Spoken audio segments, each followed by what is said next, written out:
प्रभु बहुत साधारण है ये लोग, दे दो ना थोड़ा सा धन दे दो ना। शंकर भगवान बोले ये दोनों पति पत्नी नहीं ले सकते, मुझे मेरा विश्वास कहता है शंकर की आराधना करने वाला, शंकर की उपासना करने वाला ये दूर रहता है, पर धन से भी दूर होगा और पर स्त्री से भी दूर होगा, नहीं ले सकते।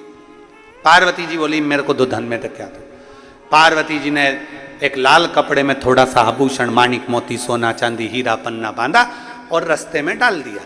जहां रास्ते से ये दोनों जा रहे थे, दोनों अलमस्त होकर नमः शिवाय ओम नमः शिवाय, नमः शिवाय ओम नमः शिवाय, नमः शिवाय ओम नमः शिवाय बोलते बोलते जा रहे थे। इतने में पति की दृष्टि उस धन पर पड़ गई। पत्नी थोड़ी पीछे थी, पति की दृष्टि पड़ी धन पर। पति ने देखा किसी का सामान गिर गया है, सोना चांदी। पति ने देखा पीछे पत्नी आ रही है, उसने तुरंत वहीं से मिट्टी हटाई और उस पे धन पे डाल दी।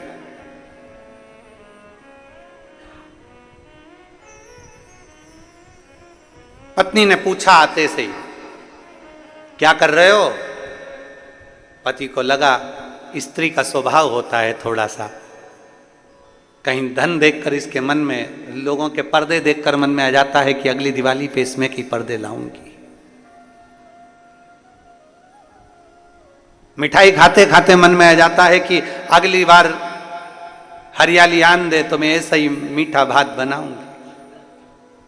तो उसके मन में यह ना आ जाए कि ये सोना देखे, हीरे पन्ने देखे और इसके चित्तवृत्ति में यह ना आ जाए कि ये सारा धन मेरा हो गया, ये सारी संपदा मेरी हो गई। ना ना। पत्नी ने पूछा क्या कर रहे हो? पति बोले कुछ नहीं।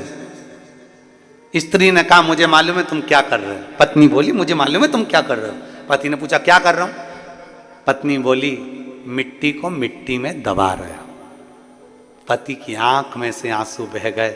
मैं अपनी पत्नी को समझ नहीं पाया, वो जान गई थी ये सोना मिट्टी है, दूसरे की दौलत हमारे लिए धूल की तरह है, दूसरे का धन हमारे लिए धूल की तरह है, दूसरे की संपदा हमारे लिए धूल की तरह है, दूसरे का पड़ा हुआ पैसा हमारे लिए धूल की तरह है। दुनिया के लोग समझ नहीं पाते। किसी का पड़ा मोबाइल मिल गया, सोचते हैं खुशी होती है, 2000, 5000, 10,000 का मोबाइल मिल गया, पर उसको मालूम नहीं है कि तूने 5000 का मोबाइल तुझे जो पड़ा हुआ मिला है वो तेरे को कौन से समय पर कहां ले जाकर तुझे खड्डे में डालेगा। किसी का पड़ा हुआ सोना मिल गया, चांदी मिल गई, कुछ सामान मिल गया, हम खुश हो जाते हैं। किसी का बैग मिल गया, किसी का चेन मिल गई, किसी का मंगलसूत्र मिल गया, किसी का सामान मिल गया, पर वो ये समझ नहीं पाते कि ये सोना हमें किस गर्त तक लेकर जा सकता है, किस गर्त तक लेकर जा सकता है।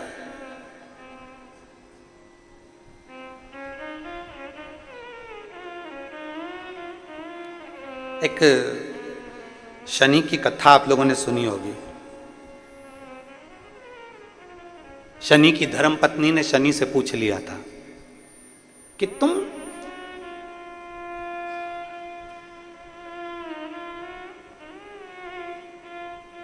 किसको बर्बाद करते हो? शनि कहते हैं बुरे कर्म वाले। और दूसरा, किसी का पड़ा हुआ वस्त्र, किसी का पड़ा हुआ धन, किसी की पड़ी हुई पादुका, किसी का पड़ा हुआ छाता मिल गया और वो लेकर चले गया, बाद में एक दिन उसको पछताना पड़ता है। पत्नी कह रही मैं जानती हूं ये मिट्टी को मिट्टी में डाल रहा है। पति की आंख से आंसू बहने लगे। गजब, पहचान गई तू? हाँ तुझे मालूम है? हाँ मैं जानती हूँ, सोना है इसमें, हीरे हैं इसमें, रतन है, माणिक है, इसमें असरफियां है सोने की, तुम मिट्टी को मिट्टी में दबा रहे, मिट्टी को मिट्टी। पति और पत्नी दोनों चल दिए, दबा कर ना जाने किसका गिर गया होगा वो लेकर जाएगा। शंकर भगवान ने पार्वती जी से कहा पार्वती देख, मुझे मालूम था ये भक्त ऐसे ही है, नहीं लेंगे, नहीं ले सकते।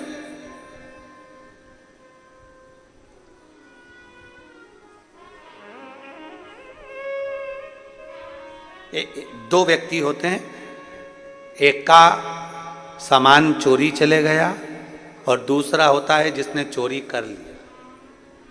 जिसका सामान चले गया वो 6 महीने में, 8 महीने में, 1 साल में वो वापिस चेन बनवा लेता है, वापिस मंगलसूत्र बनवा लेता है, भगवान इतना उसको दे देता है। पर जो चोट्टा होता है ना, वो परमानेंट चोट्टा होता है। वो इतनी बार चोरी कर लिया तो भी वो सेठ नहीं बन पाया, चोर की चोर ही रहा, चोर की चोर रहा। लाखों का सामान चुरा लिया तो भी चोट्टा की चोट्टा ही लिया।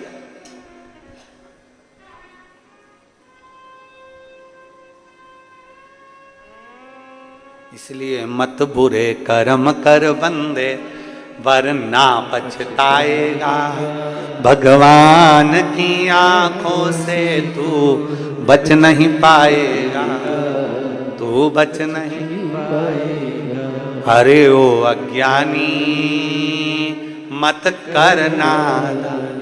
पति ने आंख में आंसू भरकर कहा तू पहचान गई। धर्म पत्नी चली, शंकर भगवान पार्वती जी से बोले मैंने बोला था ये दोनों नहीं लेंगे, नहीं लिया, पड़ा है, सोना पड़ा कि पड़ा है। आगे चले, शंकर पार्वती के भक्त दोनों आगे बढ़े, आगे बढ़े, जलवृष्टि होने लगी, पानी गिरने लगा। पानी इतना गिरा कि लकड़ी पूरी गीली हो गई। लकड़ी गीली हो गई तो वो लकड़ी का बंडल लाए नहीं तो बिका नहीं, बिका नहीं तो भोजन मिला नहीं। लकड़ी का गट्ठा पड़ा, उठा नहीं सकते, गीला हो गया, बिका नहीं है। बिका नहीं तो पैसा मिला नहीं, पैसा नहीं मिला, भूखे हैं दोनों। आज पत्नी पति से बोली आज शादी को 40 साल हो गए, पर 40 साल में आज पहली बार आप और हम दोनों भूखे सो रहे हैं, भूखे हैं।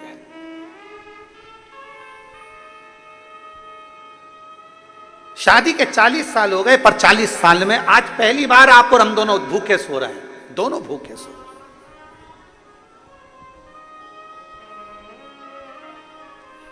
पति ने कहा समझ में नहीं आ रहा ऐसा क्यों हुआ। पत्नी कहती है मैं जानती हूं कि आज हम 40 साल में पहली बार भूखे क्यों सो रहे हैं। पत्नी कहती है मैं जानती हूं 40 साल में आज पहली बार हम भूखे क्यों सो रहे हैं। पति ने पूछा क्यों। पत्नी कहती है दूसरे के पड़े हुए धन को हमने छू लिया था, इसलिए आज हमें भूखा सोना पड़ रहा। दूसरे के पड़े हुए धन को मात्र हमने छुआ था, इसलिए हमें भूखा सोना पड़ रहा है। शिव महापुराण की कथा कहती है भाई ज्यादा हिस्सा ले लिया, छोटे को कम दे दिया, मंझले को ज्यादा दे दिया, संजले को कम दे दिया, बड़े को कम दे दिया, छोटे को कम दे दिया, किसी को ज्यादा मिल गया, किसी को कम दे दिया।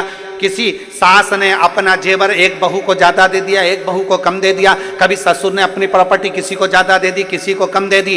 इसमें आप दुखी मत होना, आपको दुख होने की जरूरत नहीं है, आपको तकलीफ में भोगने की जरूरत नहीं है। दुख उसको हो जिसने धन को बांटा है, उसने सोचना था कि हमारी गति क्या होना है,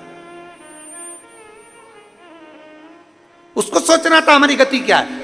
अगर 4 लड़के हैं बराबर का, 4 बेटियां हैं बराबर की, 5 बेटे हैं बराबर का, 5। यहां तक शिव पुराण की कथा कहती है, भागवत जी में यहां तक वर्णन आता है कि यशोदा मैया अपने लाला को जितना माखन देती थी उतना माखन दाऊजी महाराज को भी देती थी। मनसूखा आ जाता था, मनसूखा को देती थी। श्रीदामा आ जाता था, श्रीदामा को देती थी। जो आ जाता उसको माखन दे देते। जो सम्मुख में आया, माता यशोदा नहीं अपना अपना जो भाग था उसमें से श्रेष्ठ श्रेष्ठ भाग सबको दे देती थी, बराबर का, कोई ज्यादा नहीं। शिव महापुराण की कथा यहां तक कहती है तुम्हारा बच्चा अगर बिस्कुट खा रहा है और तो उसका दोस्त आ गया ना, तो पहला फर्ज मां का बनता है कि उसमें से आधे बिस्कुट उस दोस्त को दे, क्योंकि भोजन करते समय आया है, क्रमशः में आया। शास्त्र यहां तक कहता है कि अगर तुम भोजन कर रही हो, तुम चाय पी रही हो और चाय पीते पीते अगर कोई आ गया और तुम्हारे कप में अगर चाय है, मान लो वो झूठी नहीं हुई है, तो प्रयास करना कि वो चाय में से आधी चाय जो आया है उसके कप में डालकर दे दी जाए, उसके गिलास में डालकर दे दी। ली नहीं, थोड़ा सा तो पीना पड़ेगा कटोरी में, भले मत बनाओ तुम दूसरी, पर उसमें से थोड़ी सी दे दो। झूठी नहीं है, झूठी हो गई तो मत दो, पर जो अच्छी है उसको दे दो, जो श्रेष्ठ है उसको दे दो। नहीं नहीं, लेना तो पड़ेगा, तुम आए हो।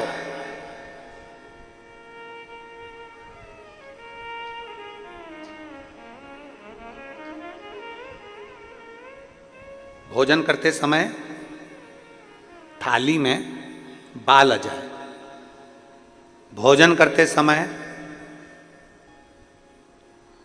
एकदम खाते खाते गले में मिर्ची लग गई, हिचकी चलने लगे, भोजन करते समय एकदम ठसका लग गया, अटक गया भोजन, पानी अटक गया। रोज प्रतिदिन भोजन में थाली में बाल आ रहा है, प्रतिदिन ठसका लग रहा है, प्रतिदिन अगर तुम्हारे हिचकी आ रही है भोजन करते समय, प्रतिदिन आपके साथ में ये क्रम हो रहा है, तो समझ लेना कि तुम भोजन करते हो उस समय पर आपके घर का कोई पूर्वज कोई भूखा या प्यासा जरूर रह गया है, जिसके कारणवश वो हमको भोजन के समय पर बहू को या बेटे को याद करता है।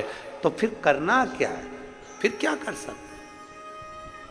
हिचकी आ रही है, भले मिर्ची खा ली, मिर्ची ना खा तो भी हिचकी आ गई, ठसका लग गया भोजन करते समय, और रोज लग रहा है, हर 2 दिन में, हर 3 दिन में ठसका आ जाता है, भोजन करते समय हर 3 दिन में थाली में बाल आ जाता है, भोजन करते समय हर 2-3 दिन में थाली में बाल पड़ा हो जाता है, हर भोजन करते समय हमारे को कुछ ना कुछ हिचकी चलने लगती है। हर 2-3 दिन में अगर ये क्रम हो रहा है तो समझ लो हमारा कोई पूर्वज, हमारा कोई पितृ, हमारे घर का कोई पूर्वज जो है कि नहीं है, वो हमारे को कहीं ना कहीं से भूखा है और भोजन का भाग मांग रहा है। फिर एक प्रयास करके देखो, फिर एक प्रैक्टिकल करके देखो, फिर एक प्रयास करें।